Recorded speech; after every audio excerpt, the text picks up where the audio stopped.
আরো একটু কথা বলতে চাই। মোল্লা হাবিবুর রহমান হাবিব অভয়নগর থানা স্বেচ্ছাসেবক দলের আহ্বায়ক আছেন আমাদের সাথে। আপনি একটু জানাবেন, অভয়নগর একটা বড় সমস্যা যেটি হচ্ছে ভবদহের সমস্যা।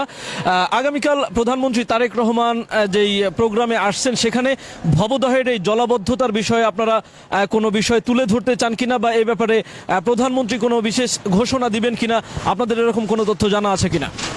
ধন্যবাদ এনটিভি প্রতিনিধি তাহিদ আল ওসামা আপনাকে।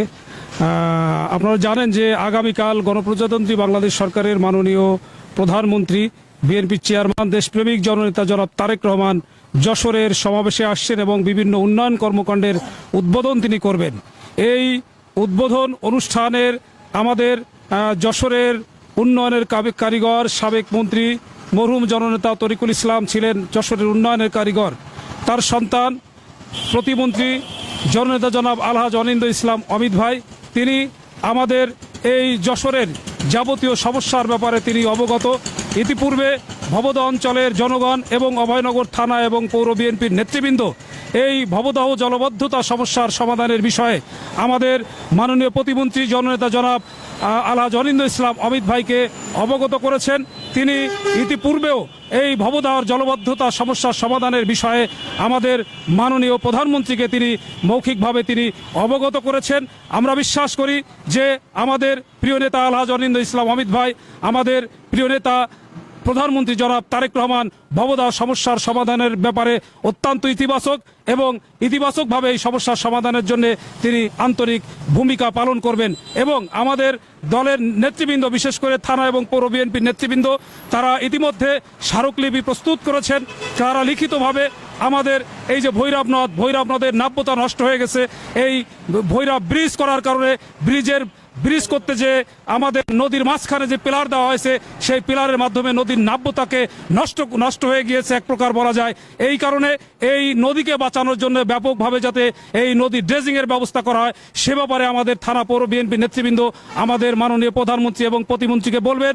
আমাদের আমডাঙ্গা যে খালটি রয়েছে সেটি জানেন যে আপনার ভবদহ পানি নিষ্কাশনের জন্য এই আমডাঙ্গা খালটি পুনর্খনন এবং জমি অধিগ্রহণ করে ইউড্রেনটি অত্যন্ত জরুরি হয়ে পড়েছে। সেই কারণে এই আমডাঙ্গা খালের ইউড্রেন এবং জমি অধিগ্রহণের কাজ যাতে দ্রুতভাবে সম্পন্ন হয়, তার জন্য মৌখিক এবং লিখিতভাবে আমাদের মাননীয় প্রতিমন্ত্রী যশোরের আগামী দিনের আমাদের কর্ণধার, যার হাত ধরে যশোরের উন্নয়ন সূচিত হবে, যার সহযোগিতায় আমরা সকল সমস্যার সমাধান পাবো, আমাদের সেই প্রিয় নেতা আলহাজ অনিন্দ ইসলাম অমিত ভাই, তিনি এই ব্যাপারে অত্যন্ত আন্তরিক এবং মাননীয় প্রধানমন্ত্রীর মাধ্যমে এই সমস্যার সমাধান করবেন বলে আমরা শতভাগ আশাবাদী।